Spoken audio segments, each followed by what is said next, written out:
Walang nangyayari na walang dahilan.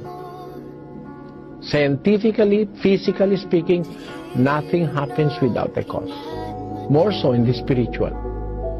Sa spiritual, hindi maaaring mangyari ang lahat ng ito kung walang dahilan. At ang dahilan ng existence ng lahat ng bagay ay ang isang Diyos na gumawa nito.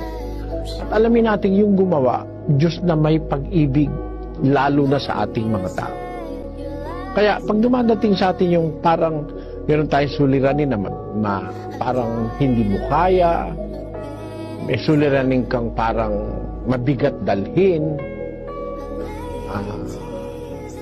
sa puso mo, suliranin sa trabaho, sa mga katrabaho mo, napapag-initan ka.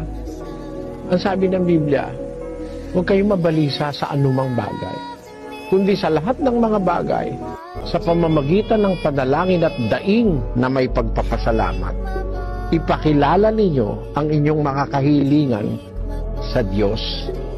Sa Diyos ka agad lumapit. Alam niyo, walang kapareho yun eh. Lalapit ka sa tao, maaari kang mabigo. Maaari hindi niya rin kaya yung iyong problema.